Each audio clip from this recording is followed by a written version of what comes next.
大家好，今日又同大家講下關於啲風水命理嘅問題啦。呢個都係我其中一個服務嚟嘅，就係因為好多師傅咧就係會陪啲客揾屋嘅。咁佢第二係咩咧？就係咁佢會睇一間屋收一次錢。咁我都覺得其實幾好嘅，不過但係我又冇咁做 OK。咁我就會有陣時都幫客揀下屋嘅。咁依家現代揀屋都其實比以前方便好多嘅。因為以前揀屋咧就真係個師傅通山走嘅，依家咧就有一樣嘢就係好多地圖啊，即係你 Google 好啊、百度啊、其他啲手機公司自己都會出啊，咁都會有好多嘅地圖啦。咁幫大家可以去睇下嗰個地方究竟啱唔啱，佢甚至乎有啲有埋地形啊、地勢啊，其實都幾方便嘅。咁所以變咗有陣時咧，我都會幫啲客去睇下間屋得唔得。咁風水有好多派，我常講，有啲師傅就係覺得，總之你揾到我咧，嗰間屋幾爛都好咧，擺少少嘢就搞得掂噶啦。咁如果我又成日咁講嘅，如果咁得嘅時間，啲風水師傅以前就通山走啦，係咪？又要定線定針落墨，咁我會覺得一時外在環境唔得咧，其實就可能嗰間屋係點樣擺都唔得。不過好多人咧就係唔係好中意聽呢句嘅。我買咗，我住緊啦，咁所以嗰件事就係你想佢搬咧，佢非常之唔願意啊。咁有啲師傅就會話嘅，可能移下道門啊，改下個窗啊，做少少嘢又會改到嘅。咁我又覺得好部分嘅情況係會做到呢個效果嘅，但係好多情況都做唔到嘅。咁當然啦，咁好多人就好想做呢件事嘅，就係我唔知嗰個咩，尤其咧好得意㗎。有啲人揾風水屋咧，就揾和尚去揾嘅；有啲人揾屋瞓屋係啊，泰國嗰啲和，但係我唔好話啲唔啱嘅，但係嘅風水就唔係咁嘅。咁但係你又揾個和尚揾間屋，會唔會覺得哇？佢覺得間屋有好嘅氣，有龍氣，有咩氣存在？嗰件事令到你會得咁，我唔知。咁我又唔係嗰邊，但係我覺得跟我所傳統認識嘅風水理論就唔係好啱嘅，因為始終都係講緊山勢地形落脈啊，要講啲風同水嘅配合啊，講邊度納氣啊，咁所以變咗就係好多條件去揾嘅。咁所以最一般淨係講啲氣嘅走，點樣走動，或者佢望件事顏色好唔好咧？我覺得有部分係得嘅，但係唔係所有嘢都得嘅。所以我覺得風水就係中國人嘅嘢啦。係嘛？以前一路咁耐以來都講緊山川地理各樣嘢加埋，你揾我其他地方嘅師傅去講呢啲嘢得唔得？佢有個道理，但係我覺得唔係我哋嗰種咁多嘅境界啦，係嘛？咁但係當然啦，各人有各人喜好啊。咁你中意揾個泰國師傅去做呢件事，我又冇乜所謂嘅。咁你第二個或者你有你自己嘅諗法，咁都有啲師傅就比較嘩眾取寵啲嘅，咁就會話嚟我做少少嘢就會件事就好得啊，突然間就會呢件事就爆晒啦，可能擺個玻璃上面個玻璃又爆咗啊，擺咗呢嚿水晶就跟住就爆晒啦咁樣。但係當然啦，咁我唔知佢有啲咩巧妙喺裏邊啦。咁但係我覺得風水唔係咁嘅，風水就係我成日會話外局環境有嗰件事，你裏邊做對應嘅嘢就有呢個效果。外局環境冇呢件事對應就冇呢個效果。有啲人成日會問嘅，我應該揾邊區啊？咁我當然啦，我都會話每一區有每一區嘅自己大區大元兇，即係成個區嘅一個立向嘅吉與兇嘅。咁如果你有研究嘅咧，就知道唔同運程嘅朝向會有啲唔同嘅要求嘅，即係例如依家我哋會講九運係講南北向啦，講緊八運嘅時間就講東北西南向啦，跟住佢講個朝向就係嗰間屋之外咧，就講大致上嘅地形朝向高與低嘅分別。咁你見到咧，港島區大致上都係東西向嘅，咁但係有啲人話乜咁啊？去到好遠都係，我想講去到好遠就唔係嘅。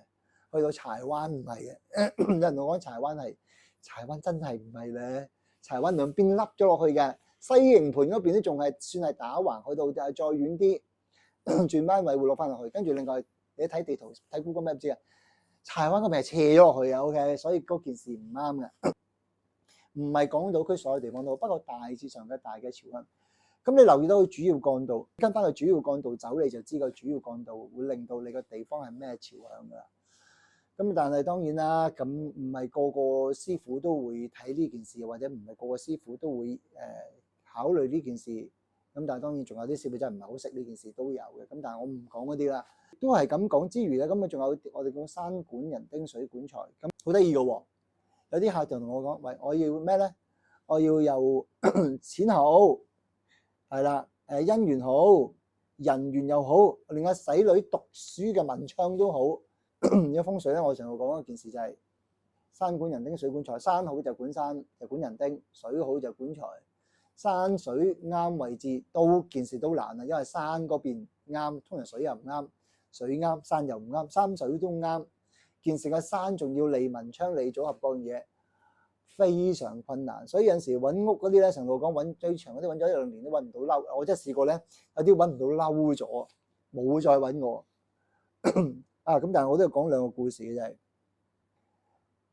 其實唔係好想 call 大家嘅故事，不過如果有 call 咗，真係唔好意思要講對唔住先嘅。咁啊，話説10幾年前咧，咁啊，講2個例子咧，就係啱先講嬲咗嗰個咧，就係揾我喺外國嘅，即係好多時如果揾我啲師傅就係提我會好啲，唔提我唔記得咁啊。有時啲師傅嗰啲嘢咧揾我改名，一啲改2年都未交到貨，真係唔好意思。係咁，但係有啲揾我揾地方嗰啲咧，可能揾嚟揾去咧。今日揾我，可能我有時間好多嘢做嘅，真係我想講我做到手叫筋縮咗，係隻手伸唔直，係啊，手跛手啊，依家都仲要做。咁咧就揾我揾地方，咁啊今日揾我，今日唔覆，聽日先覆，有陣時後日先覆。你知啦，佢話佢啲好緊張噶嘛，見唔覆，唔好揾師傅啦，求其封翻幾嚿水利是錢俾阿師傅，就以後就老死不相往來就算啦咁啊。咁但係好衰唔衰喎？運有陣時我咧通常8運，你開始考慮9運嘅嘢㗎啦嘛。我揾屋冇5蚊嘅，咁啊點咧就跟住揾屋之後咧就住入去之後咧，健康好差。咁啊2個人啊，即係兩公婆嗰檔，老公病完就老婆病，老婆病完就老公病，老公病完就老婆病，不停咁病。病咗有一次就頂唔順，個師傅咁佢有揾當地嘅啲師傅睇嘅，咁睇完之後就話呢間屋邊度好啦，咁我唔講啦咁就，咁啊講完之後咧就最後尾我再度嘅時間，我呢間屋唔得嘅喎，呢間屋可以走就走啦，咁同埋呢間屋話個健康係冇得搞嘅，因為嗰啲最主要嘅山水配置，所以錯咗，所以件事係點做都做唔到嘅，咁唔知啦，咁啊啲人就係咁就唯有依家佢就好努力揾屋啦咁啊，咁另外一個 case 就係10幾年前有個人就係揾我，佢個朋友就揾間屋。嗱，我冇任何宗教歧視嘅，坦白講真係。不過今日2公婆都係一啲對宗教要求比較高嘅一啲宗教係啦，對啲就唔可以信別的神 OK 係啦。咁我睇就因為點解咧，就會好似唔係好妥。跟住後來冇幾耐之後咧，個老公患重病走咗，因為宗教關係咁，所以變咗就繼續住喺度，又冇搬走啦。咁啊11-12年之後嘅今日就係因為我而家輪到老婆啊重病，咁嚟揾我，咁啊嗰件事就話，咁而家唔走唔得，咁而家就好努力咁揾緊樓啦，咁就揾我做啲嘢幫佢啦。咁但係我當隻手又受傷嘅時間跛住咁樣幫佢，咁希望佢之後會好啲啦。咁我會想講就係屋嘅嘢咧，唔係話我做少少嘅件事，你外在環境唔得就係唔得，你外在環境得嘅其實唔使揾我都得嘅。